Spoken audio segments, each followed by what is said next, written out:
Hello and welcome back to Core Finance. I'm Matt Brown. I'm joined by Nicole Elliott, technical analyst and private investor. Thank you very much for coming back on the show today. And we're going to look at UK government bonds, or gilts as they're known, looking at the 30-year today. Going out that far? Well, it's quite a popular one, you know, it's an active one. But my point here is to compare what the Bank of England's doing with interest rates and what the market's doing with interest rates. And quite brutally, it's chalk and cheese.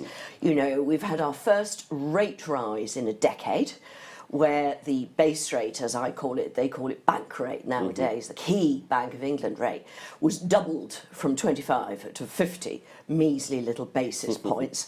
And on the same day, the 2-year gilt yield dropped from 51 to 39 basis points. So it was trading under bank rate.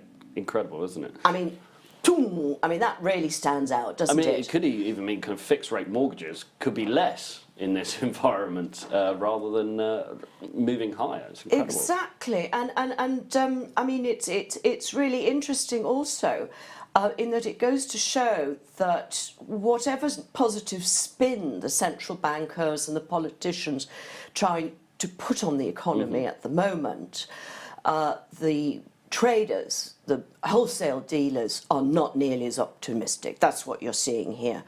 And I think it stands out here in this 30-year weekly gilt yield, where you can see my Ichimoku clouds continue to trend lower. This is a trend-following system.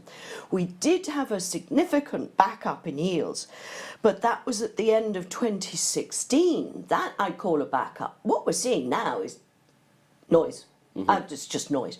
And you can see that the highs are getting slightly lower.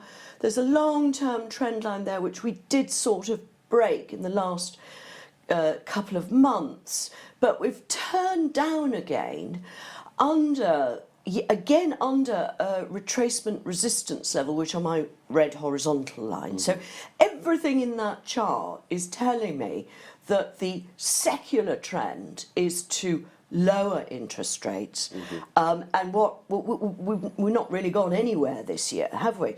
What's also very interesting is here we're trading at 1.75% on this 30-year paper, and that's lower than its US equivalent, in fact lower than US 10-year.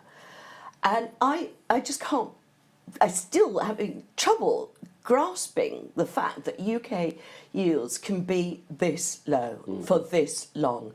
And I just think that we're about to turn down again. We're going to go back down. We're going to hold below that psychological 2% on 30, yeah?